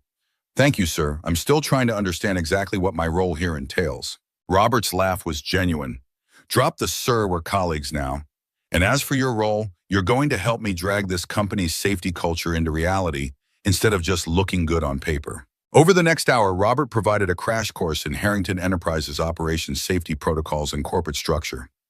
The company had expanded dramatically under Victoria's leadership, diversifying from pure construction into real estate development, property management, and sustainable building technology. With over 15,000 employees and dozens of active projects across the country, the scope was far larger than Ethan had imagined. Robert didn't sugarcoat the challenges. "We've got the best safety record in the industry on paper. 3 years without a major reportable incident. But what Victoria saw at Chicago Heights confirmed what I've been trying to tell the board: we're developing blind spots. Site managers checking boxes without implementing protocols. Workers afraid to report violations for fear of retaliation. The exact conditions that led to James Harrington's death 10 years ago." They paused before a memorial hall near the safety department offices. A photograph showed a younger Victoria beside a smiling man with kind eyes and a confident stance. James Harrington looked nothing like the corporate titan Ethan had imagined. His expression was open, his posture relaxed, his eyes crinkling at the corners in genuine mirth. Robert's voice softened. James was a hands-on leader. Started as an engineer, believed in visiting every site, talking to the workers directly. After he died, Victoria transformed the company, quadrupled its size and value. But in some ways, we've lost that direct connection to the work itself. The unspoken implication hung between them. Ethan was meant to restore that connection, to be the bridge between the executive suite and the construction site, to see what others missed because they hadn't lived it themselves. Robert checked his watch. "We should head up. The operations meeting starts in 5 minutes, and Victoria likes punctuality." The executive floor occupied the pinnacle of the tower, offering 360-degree views of Chicago and Lake Michigan beyond. The boardroom where the operations meeting would take place featured a massive table of polished wood, each seat equipped with embedded technology that made Ethan's old flip phone seem like a relic from another century. Executives filed in, each impeccably dressed and carrying the tablets or sleek laptops. Their glances toward Ethan ranged from curious to dismissive to openly hostile. One middle-aged man in particular, Bradley Wilson, according to Robert's whispered identification, regarded him with undisguised disdain. Victoria entered last, her presence immediately commanding attention without visible effort. She wore a tailored burgundy suit that managed to be both authoritative and feminine.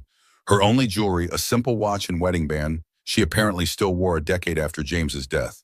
Her gaze met Ethan's briefly, a silent acknowledgement passing between them before she addressed the room. "Good morning, everyone. Before we begin our regular agenda, I'd like to introduce Ethan Miller, our new Director of Field Safety Operations, reporting directly to Robert." The announcement sent a ripple through the assembled executives. Bradley Wilson's expression darkened from disdain to outright displeasure. Victoria continued smoothly. "Mr. Miller comes to us with extensive hands-on experience in construction and mechanical systems. More importantly, he brings a perspective we've been lacking: direct knowledge of how our safety protocols are actually implemented on site, not just how they appear in reports." She gestured toward Ethan. "Many of you have heard about the incident at Chicago Heights last week. What you may not know is that Mr. Miller was terminated from his position for leaving his assigned area to assist when my vehicle was struck. His actions prevented what could have been a serious injury or worse. The revelation shifted the atmosphere in the room and executives reassessing Ethan with new interest. All except Bradley Wilson, whose scowl deepened. Victoria's voice took on an edge of steel beneath its professional veneer. This is precisely the type of judgment we need, prioritizing human safety over rigid adherence to protocols that don't account for unexpected circumstances. Mr. Miller will be conducting site visits and safety audits across all our active projects with full authority to halt operations if he identifies serious concerns. Bradley Wilson could no longer contain himself. With all due respect, Victoria, this is unprecedented. Mr. Miller lacks the qualifications outlined in our corporate governance documents for a director-level position. No engineering degree, no OSHA certification, no management experience. The board will have serious questions about this appointment. The room fell silent, tension crackling like static electricity. Everyone present knew challenging Victoria Harrington directly in a meeting was either very brave or very foolish, depending on the outcome. Victoria's expression remained composed, but her eyes hardened perceptibly. The board serves at the pleasure of the majority shareholder, Bradley, which remains me. She paused, allowing the reminder to sink in. As for qualifications, Mr. Miller will be completing his certifications while working. Robert will oversee his integration into the role. Her gaze swept the room, including everyone in her next statement. Let me be absolutely clear. Harrington Enterprises will not repeat the mistakes that cost my husband his life. We will not prioritize paperwork over people, and we will not allow a culture of fear to prevent workers from speaking up when they see dangerous conditions. The declaration hung in the air, powerful in its simplicity, and the emotion barely contained beneath its professional delivery. Even Bradley Wilson fell silent, recognizing he had miscalculated badly. Victoria gestured to the empty seat beside Robert. Please join us, Mr. Miller. I believe you'll find today's discussion about the Chicago Heights situation particularly relevant to your new role. Ethan took his place at the table, acutely aware of the eyes upon him. The suit might look right, the title might sound impressive, but he was still an outsider here. A blue-collar worker suddenly thrust into a world of power suits and corporate politics. The learning curve ahead was steeper than any construction site he'd ever scaled. But as the meeting progressed and he listened to discussions about Chicago Heights discussions that frequently missed crucial realities of construction site dynamics, Ethan began to understand why Victoria had brought him here. These brilliant, accomplished executives with their MBAs and engineering degrees lacked fundamental understanding of how things actually worked on the ground. They analyzed data without context, made decisions based on reports rather than realities. When Bradley Wilson dismissed a safety concern as standard industry practice, Ethan found himself speaking up before he could reconsider. Standard doesn't mean safe. All eyes turned to him, surprise evident on most faces. I worked that site for 6 months. What the reports called temporary storage solutions for volatile materials were actually just chemical drums stacked in the stairwells because the proper storage areas weren't built yet. Every worker knew it was dangerous. Every worker complained about it. But when the safety inspectors came through, those drums mysteriously disappeared for a day. The room fell silent, executives exchanging uncomfortable glances. Victoria's expression remained neutral, but something in her eyes conveyed approval. Robert leaned forward. Do you have documentation of these complaints, Ethan? Not officially. Nobody wanted to put it in writing and risk their jobs. But I can tell you exactly who moved those drums and where they put them during inspections. And I'd bet every other site has similar stories. Victoria's voice cut through the resulting murmurs. This is precisely why Mr. Miller is here. To tell us what's really happening, not what's being reported. Her gaze fixed on Bradley Wilson, and why his perspective is more valuable than another credential on the wall. The meeting continued, but the dynamic had shifted subtly. Several executives began directing questions to Ethan, seeking his input on practical implications of policies being discussed. Others remained skeptical, but watchful, reassessing their initial judgments. By the meeting's end, Ethan had spoken more than he'd expected, drawing on years of hands-on experience to illuminate blind spots in corporate thinking. It wasn't eloquent or polished, but it was honest, grounded in reality rather than theory or reports. As the executives filed out, Bradley Wilson lingered, approaching Ethan with barely concealed hostility. Impressive first day, Miller. Victoria clearly sees something in you. The words dripped with insinuation. Just remember, construction sites aren't the only places with hazards. corporate politics can be equally dangerous for the unprepared. The threat was thinly veiled, but Ethan met it with the steady gaze of someone who had faced more concrete dangers. I appreciate the warning, Mr. Wilson, but I've worked jobs where a mistake means someone dies, not just that quarterly numbers miss projections. Different kind of pressure. Wilson's expression hardened, but before he could respond, Victoria appeared beside them. Bradley, I need you at the investor call in 5 minutes. Her tone left no room for delay or argument. With a final measuring look at Ethan, Wilson departed, leaving them alone in the boardroom. Victoria studied Ethan's face. You did well, better than I expected, honestly. Did you set that up? Put me on the spot to see how I'd handle it. A slight smile touched her lips. I didn't need to. Bradley's ambition makes him predictable, but I was curious how you'd respond. Ethan glanced out at the spectacular view the city spread below them like a living map. From this height, the construction sites where he'd spent the past year looked insignificant, tiny pieces in a vast urban puzzle. Yet each one represented hundreds of lives, families, depending on those workers returning home safely each night. The reality of his new position settled on his shoulders heavier than any load he'd carried on a job site. I'm not a corporate politician, Ms. Harrington.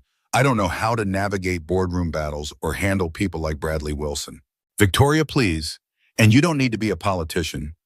You need to be exactly what you are: honest, direct, and unwilling to compromise on safety. She moved closer to the window, her reflection superimposed on the city below. As for Bradley and others like him, leave them to me. Your job is to find the truth. Mine is to make sure you can speak it without fear of consequences. The assurance should have been comforting, but something in her tone, a hint of isolation, perhaps reminded Ethan that Victoria fought her own battles every day in this rarefied atmosphere. Her power was real, but so was her solitude at the top of the corporate structure she'd built. A different kind of strength than hauling steel beams or operating heavy machinery, but strength nonetheless. Ethan's phone vibrated with a message: Canterbury Academy regarding Lily. His heart rate spiked momentarily before he read the content. Lily had impressed her science teacher with her knowledge of respiratory systems, a subject she'd become intimately familiar with through her own condition. The teacher wanted permission to move her into the advanced science group. Relief and pride washed through him in equal measure. One day in her new school, and already Lily was thriving, her natural intelligence finally meeting appropriate challenges and recognition. Victoria noticed the change in his expression. Good news. Lily's doing well at her new school, really well. He pocketed the phone, reality settling around him with newfound clarity. I need to make this work, not just for the salary or the benefits, but for her future, for the opportunities she deserves. Victoria's expression softened with understanding. We all have our motivations, Ethan. Mine is preventing another family from experiencing what I did when James died. Yours is securing your daughter's future. Different paths, same destination, making sure people go home safely at the end of the day. She extended her hand, a gesture both professional and oddly personal in the empty boardroom. Welcome to Harrington Enterprises. I think we're going to change things for the better, you and I. As Ethan shook her hand, the weight of his new responsibility settled more firmly on his shoulders. Not lighter, but somehow more balanced. This wasn't just a bond, it was a mission.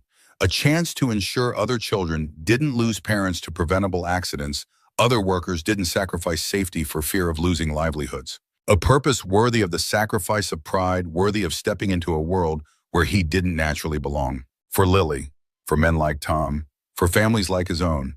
Revised Part 3. 6 months into his role at Harrington Enterprises, Ethan found himself walking the 30th inspection site since his appointment. The Westlake development, a mid-sized commercial project, reflected the profound changes he'd implemented across the company.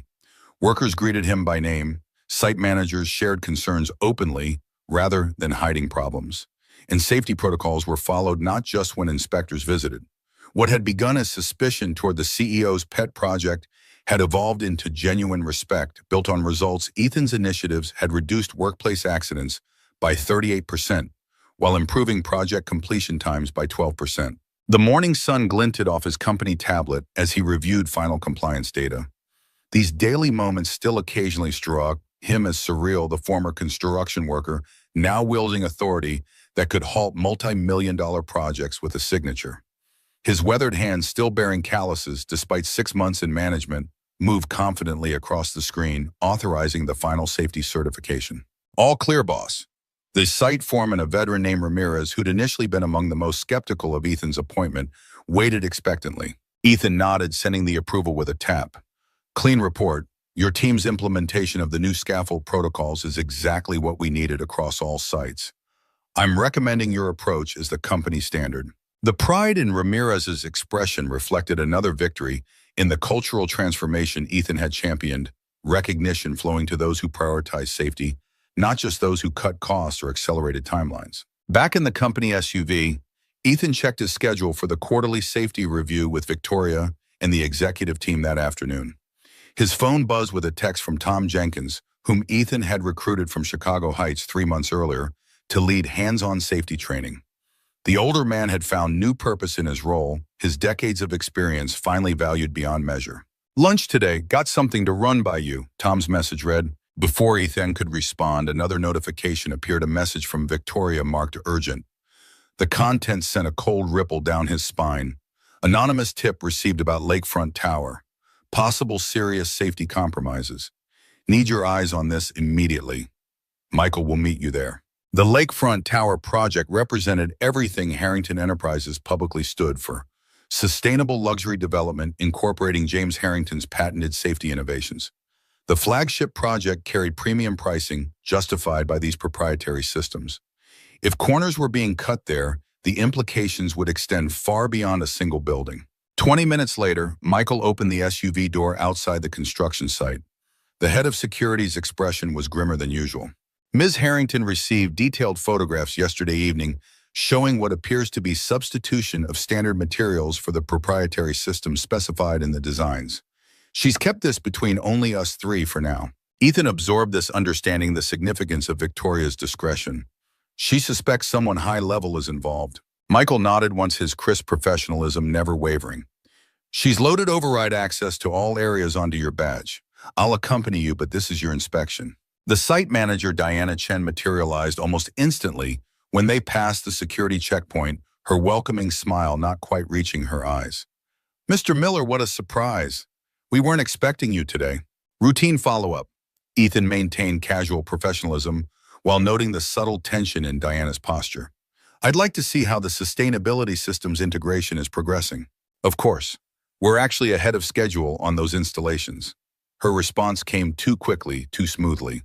I'd be happy to show you the completed sections on the upper levels. Let's start with the foundation reinforcements on the lake-facing side. Ethan countered, watching carefully for her reaction. The momentary freeze in Diana's expression confirmed his suspicions. That area is currently closed for concrete, curing very sensitive timing window. Perhaps we could schedule that for tomorrow. I'll observe without disrupting the curing process. Ethan's tone remained pleasant but firm. Standard inspection protocol ground up. Relief flickered briefly across Diana's face. Certainly, let me alert the supervisors so they're prepared. As she stepped away to make calls, Michael moved closer. She's warning someone. Yes, and we're going to find out who. The inspection began conventionally, workers demonstrating textbook compliance in visible areas, documentation meticulously organized.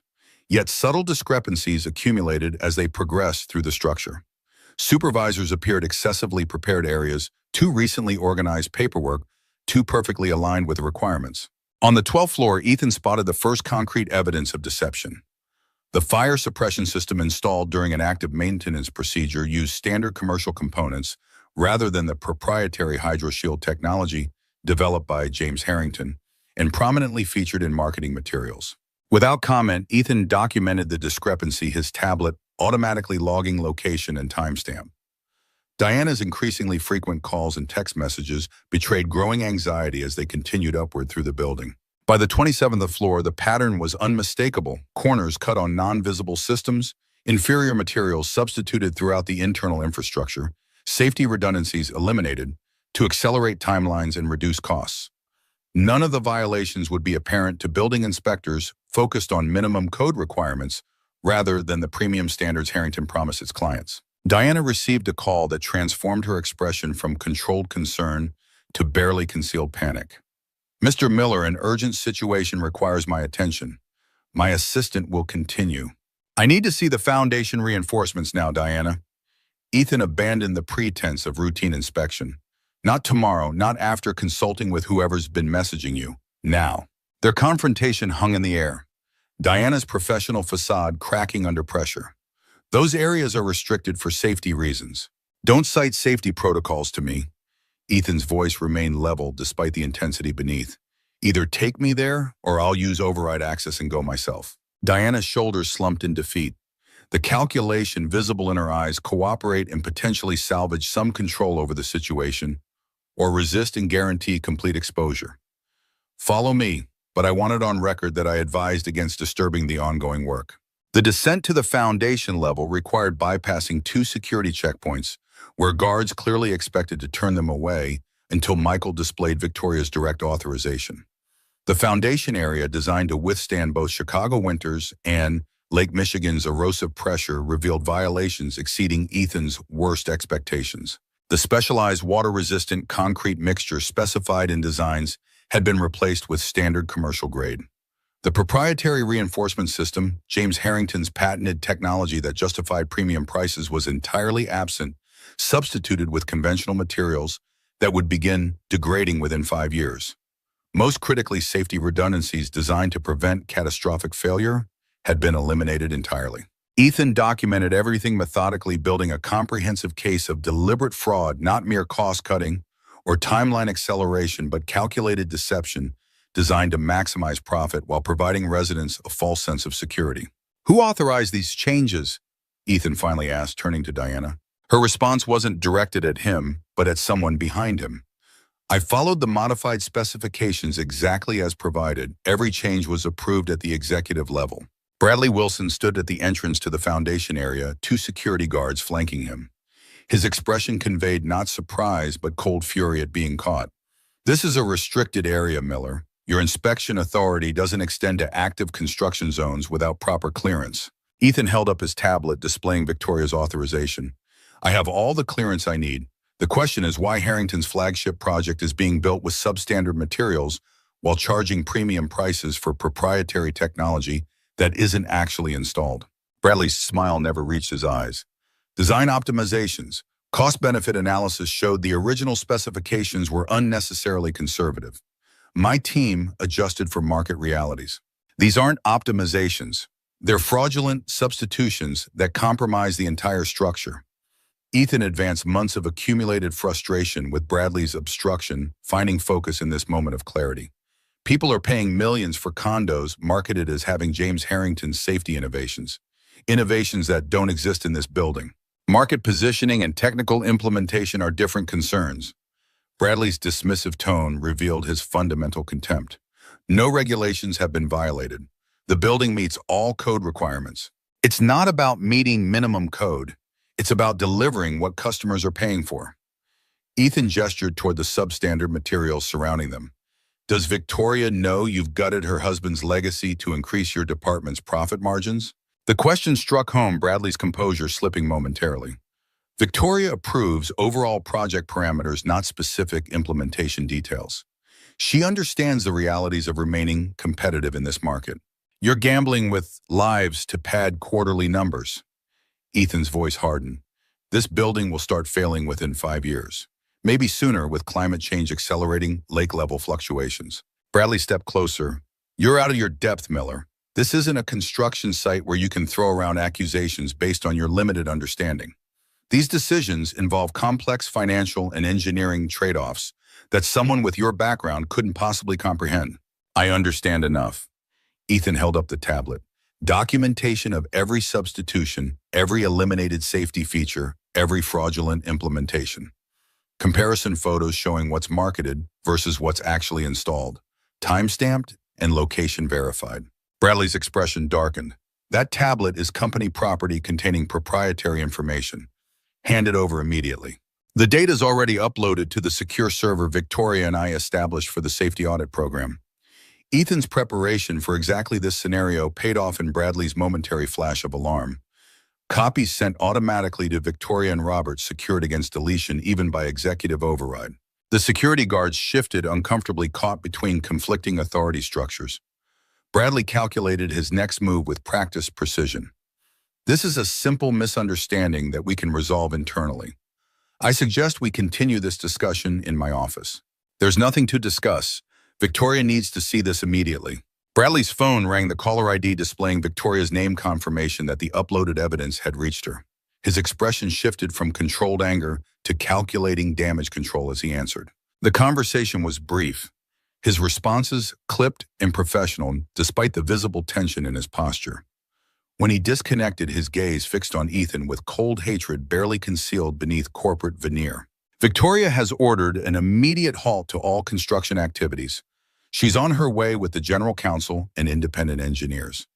Each word seemed forced through clenched teeth. Congratulations, Miller. You've just delayed Harrington's flagship project by months, possibly years. I hope you're prepared for the consequences when the board reviews the financial impact. 6 months earlier, such a threat might have intimidated Ethan when his position felt tenuous and his confidence in corporate settings minimal. Now, standing amid concrete evidence of corporate malfeasance that could have resulted in catastrophic failure and potential loss of life, he found perfect clarity. Some things matter more than quarterly profits, Bradley. People's lives matter more. Truth matters more. Ethan glanced around at the foundation that would have eventually failed, the building that would have eventually collapsed. If protecting people from this kind of deliberate endangerment cost me my job, I can live with that.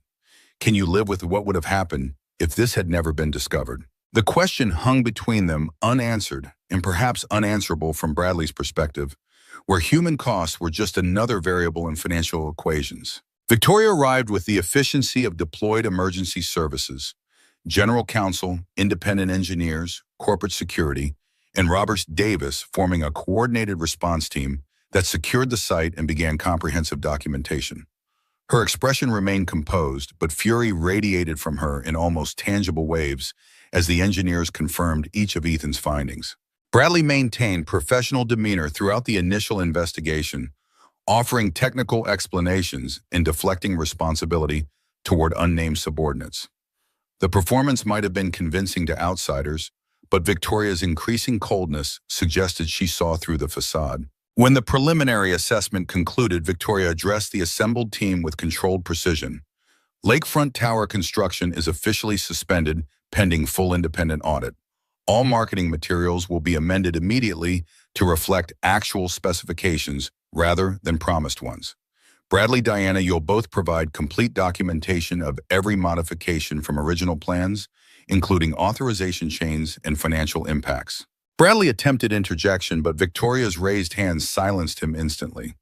The board meets at 4 this afternoon. I expect comprehensive explanations from everyone involved. Her gaze swept the group before landing on Ethan. Mr. Miller, we need to speak privately. They retreated to this temporary site office, hastily vacated by project managers, sensing the corporate equivalent of an approaching tornado. Victoria closed the door, the professional mask dropping to reveal raw fury beneath. James designed those foundation systems, spent years perfecting them. Her voice remained low but vibrated with controlled rage. They were meant to be his legacy, safety innovations that would save lives while making sustainable lakefront development possible.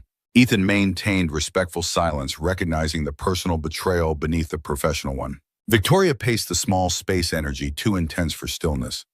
Bradley presented budget adjustments for this project last quarter, claimed they were optimizing unnecessary redundancies while maintaining all critical safety parameters. I trusted his department's assessment because he had the engineering credentials I lack. The admission of vulnerability clearly cost her.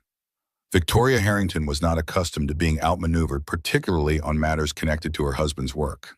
The board will demand accountability. Bradley has allies, their relationships cultivated over years. She stopped pacing, facing Ethan directly. This could get ugly, very ugly. He'll claim you're not qualified to make these assessments, that you've overreached your authority to impress me. The implication hung in the air between them. Bradley would attack not just Ethan's professional judgment, but suggest personal motivations, inappropriate connections between Ethan and Victoria that allegedly clouded her judgment. Ethan met her gaze steadily. The engineering reports will speak for themselves. This isn't about credentials or authority, it's about observable facts. The specified materials aren't there. The proprietary systems aren't installed. The safety redundancies don't exist. Victoria's expression softened momentarily. You sound like James. He had the same unshakable clarity about right and wrong. Her voice caught slightly on her late husband's name. It made him enemies in the corporate world. People like Bradley who see everything as negotiable, every principle as having a price. Outside, the sounds of construction had ceased entirely, an eerie silence where there should have been the constant symphony of heavy equipment and worker activity. Hundreds of jobs temporarily suspended, millions in costs and delays accumulating by the hour, corporate reputation hanging in the balance. Victoria straightened, the brief moment of personal reflection replaced by resolute determination. The board meeting will be challenging. Bradley has allies, but ultimately the company remains under my control. This stops here. 4 hours later, Ethan sat in the Harrington Enterprises boardroom, the atmosphere charged with tension. Board members occupied one side of the massive table, executives, including Bradley Wilson, the other. Victoria presided at the head, her expression giving nothing away as the independent engineering team presented their preliminary findings. The evidence was damning beyond dispute. Systematic replacement of premium materials with substandard alternatives, elimination of crucial safety features, fraudulent documentation to conceal the substitutions. Most disturbing was the calculated nature of the fraud targeting components that would remain invisible after construction completed, preserving surface appearances while compromising structural integrity. When the presentation concluded, Victoria addressed the room with measured precision. To summarize, Harrington Enterprises has been selling luxury condominiums at premium prices based on proprietary safety and sustainability features that were never actually installed. We have committed fraud against our customers and compromised the safety of the building. The potential liability is incalculable. Bradley leaned forward, his tone reasonable and controlled. These findings represent one interpretation of complex engineering decisions. The modifications were made to optimize return on investment while maintaining all legally required safety parameters. No laws or building codes have been violated. A silver-haired board member raised a manicured hand. The issue isn't just legal compliance, Bradley. It's that we're charging premium prices specifically for James Harrington's proprietary systems while installing standard commercial alternatives. That crosses the line from optimization to fraudulent misrepresentation. Bradley's strategy shifted instantly. The marketing materials were developed by separate teams without direct input from engineering. If communication failures occurred, that represents a systemic issue requiring comprehensive review, not individual blame assignment. Victoria's voice cut through the emerging crosstalk. The documentation is clear, Bradley. Your personal approval appears on every modification. Your department calculated the exact savings from each substitution. This wasn't miscommunication. It was deliberate deception for financial gain. With respect, Victoria, you're allowing personal factors to cloud your judgment. Bradley's gaze flickered meaningfully toward Ethan. Mr. Miller lacks the qualifications to properly evaluate engineering decisions of this complexity. His background as a construction worker hardly prepares him for assessing sophisticated trade-offs in building systems. Yet you've given his opinions precedence over experienced executives with actual credentials. And there it was, the insinuation that had been brewing for months now openly voiced in the boardroom. That Victoria's trust in Ethan stemmed from personal rather than professional considerations, that her judgment had been compromised by inappropriate influence. Before Victoria could respond, Ethan stood, tablet in hand. The qualifications argument might work if this were a matter of engineering theory or financial projections. It's not. It's simple, observable fact. He activated the display screen showing side-by-side comparisons of specified materials versus actual installations. You don't need an engineering degree to see that these are not the same components, or that the safety systems shown in marketing materials don't exist in the actual building. He advanced through the evidence, methodically drawing on the confidence he'd built over 6 months of successful site inspections across the company. These aren't complex trade-offs. They're deliberate substitutions designed to increase profit margins while maintaining the illusion of premium construction. The intention was that no one would ever know the inferior materials would be concealed behind walls and beneath floors, invisible, until failure occurred years later. Bradley's composure cracked frustration bleeding through corporate veneer. This self-righteous posturing from a glorified construction worker with no understanding of market realities is exactly my point. Victoria has elevated him beyond his capabilities because he happened to be in the right place when my car accident occurred. His supposed insights are nothing more than basic observations any site inspector could make. Yet she's given him director-level authority and compensation. Victoria's expression remained composed, but ice crystallized in her voice. Mr. Miller's observations were confirmed by 3 independent engineering firms, Bradley. His basic assessment was entirely accurate, while your sophisticated explanations were deliberately misleading. That speaks to judgment, not credentials. She stood commanding the room's full attention. The board has a simple choice. We can acknowledge the fraud, halt construction until all specifications are restored to original standards, offer existing buyers the option to maintain their contracts with appropriate disclosures or receive full refunds, or we can continue building a fundamentally compromised structure while charging premium prices for features that don't exist, exposing the company to catastrophic liability when inevitable failures occur. The oldest board member cleared his throat. The financial impact of halting construction and offering refunds would be severe. Quarterly projections would be missed. Stock value would likely decrease significantly in the short term. Yes, Victoria's acknowledgement was unflinching, and the impact of proceeding with fraudulent construction would be the eventual collapse of both the building and this company. Some costs cannot be optimized away. Some corners cannot be cut without consequences. This is the line we will not cross. Her gaze swept the room, settling finally on Bradley. Harrington Enterprises was founded on James's belief that profit and integrity could coexist, that premium prices should reflect genuine value. We've lost sight of that principle in pursuing quarterly targets and market position. The declaration hung in the air, forcing each person present to confront the fundamental question at the heart of the situation: was profit worth the potential human cost? Were financial optimizations worth the betrayal of founding principles? Bradley recognized his position had become untenable. If the board determines that a full restoration to original specifications is necessary, my team will, of course, implement those changes. However, I maintain that the current modifications represent reasonable compromises that meet all legal requirements. Your team won't be implementing anything, Bradley. Victoria's tone left no room for misinterpretation. Your employment with Harrington Enterprises is terminated, effective immediately. Security will escort you to collect personal items from your office. The statement landed with seismic impact, board members exchanging startled glances. Bradley Wilson represented old guard corporate connections, relationships with investors and partners cultivated over decades. His dismissal would ripple through markets and boardrooms across the industry. Bradley's facade finally shattered completely, raw fury replacing corporate calculation. You're sacrificing shareholder value on the altar of sentimentality. This company succeeded because I made the hard decisions you couldn't implement, the efficiencies you were too squeamish to consider. Without me, Harrington will become an also-ran, unable to compete in markets that demand optimization over idealism. Victoria remained unmoved.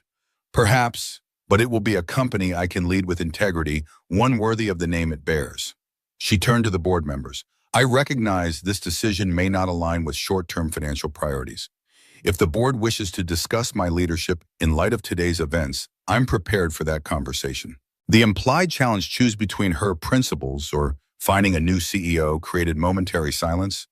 Board members calculating complex equations of reputation, market perception, and governance responsibilities. The silver-haired board member finally spoke for the group.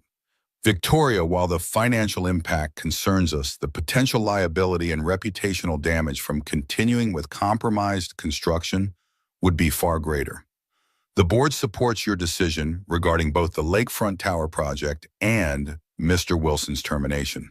As Bradley was escorted from the room, his parting glare at Ethan contained a promise of future reckoning, a battle postponed rather than concluded. In the aftermath, as board members and executives filtered out, Ethan remained seated, processing the magnitude of the day's events. His actions had triggered a corporate earthquake, exposing fraud, ending careers, altering the trajectory of a multi-billion-dollar enterprise. 6 months earlier, he'd been a construction worker, living paycheck to paycheck. Now he'd helped shape decisions affecting thousands of lives and livelihoods. Victoria approached. Once they were alone, fatigue finally visible beneath her professional composure. Thank you for seeing what I missed, for having the courage to pursue it despite the potential consequences. The simple acknowledgement carried weight beyond the words themselves. Recognition from someone who rarely admitted oversight or error, who held herself to impossible standards of perception and judgment. Ethan met her gaze directly. It's what you hired me to do.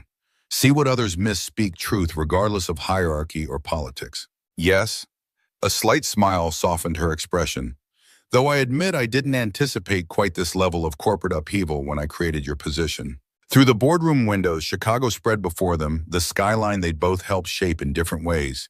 She through vision and capital, he through direct labor. Somewhere in that urban landscape, Lily was finishing her school day, her future more secure than Ethan could have imagined 6 months earlier. Over these months, Lily had blossomed in ways that sometimes took Ethan's breath away.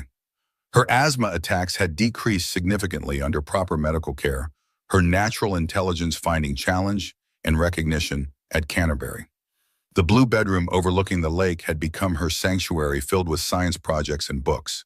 Victoria had become a regular presence in their lives, her dinner visits evolving from professional check-ins to genuine connections. Her mentorship of Lily had revealed dimensions of Victoria that few ever glimpsed: warmth, humor, and ability to explain complex scientific concepts with patience and clarity.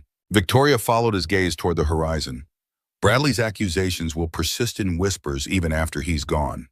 Insinuations about why I trust your judgment, why I've taken personal interest in your transition to executive leadership. The unspoken concern hung between them that their professional relationship had become complicated by personal elements neither had fully acknowledged. Ethan considered his response carefully. People will always talk. What matters is that we know the truth. And what is the truth? Ethan, Victoria's question carried layers of meaning, an invitation to define what had evolved between them over these months of transformation. His phone vibrated with a message from Canterbury Academy. Lily had won first place in the science competition with her project on respiratory system adaptations. The triumph would normally have filled him with unalloyed joy, but Victoria's question lingered, demanding an answer he wasn't certain how to provide. The truth was complex, evolving neither purely professional nor simply personal. They had become important to each other in ways that defied conventional categorization. Colleagues, certainly, but also something more. Friends, perhaps, though that word seemed insufficient for the connection that had developed. Two people united initially by circumstance, then by shared purpose, and increasingly by mutual respect and genuine affection. The truth is that you gave me and Lily a second chance when we needed it most. Ethan's response acknowledged the debt without diminishing the relationship. And today I hope I've repaid some small portion of that by helping protect what you've built. Victoria's expression suggested she recognized both what he'd said and what remained unspoken. James would have liked you, your clarity, your unwillingness to compromise on matters of safety and integrity. He believed construction wasn't just about buildings, but about creating safe spaces for human lives to unfold. The mention of her late husband, rare in professional settings, indicated a trust beyond corporate parameters. Victoria seldom spoke of James except in context of company history or technical innovations. Personal reminiscences remained closely guarded, shared only in moments of genuine connection. I would have liked to meet him. Ethan's simple acknowledgement recognized the significance of her sharing this aspect of herself. Victoria glanced at her watch, professional responsibilities reasserting themselves. I have damage control meetings for the next several hours. Will you and Lily still be available for dinner Thursday? I've been looking forward to seeing her science project. The question normalized what had become their regular pattern, maintaining connection despite the day's corporate drama and unveiled tensions. Whatever was developing between them would continue evolving at its own pace, neither rushed nor denied. Ethan nodded, certainty replacing the earlier uncertainty. We'll be there. Lily's already planning to demonstrate her experiment for you. As Victoria departed for her meetings, Ethan remained at the window watching the city transition from afternoon to evening. 6 months ago, he'd stood on steel beams far above these streets, a man at the end of his financial rope, desperate for any solution that would keep his daughter safe and housed. Now he stood in the pinnacle of corporate power, having helped redirect the course of an enterprise worth billions, his daughter thriving in an environment of security and opportunity he could never have provided alone. The journey from there to here seemed impossible, yet he had lived every step of it. The path ahead remained uncertain. Bradley's allies would regroup. Corporate politics would continue evolving. His position would face further challenges. But for this moment, watching the city lights emerge against the darkening sky, Ethan allowed himself to feel not just gratitude for the second chance, but pride in having proven worthy of it. Some things were worth fighting for, worth risking everything to protect. Lily's future. the integrity of structures where people live their lives. Truth in a world that often preferred comfortable deception. A construction worker's values, it turned out, translated remarkably well to corporate heights. Perhaps that had been Victoria's insight all along.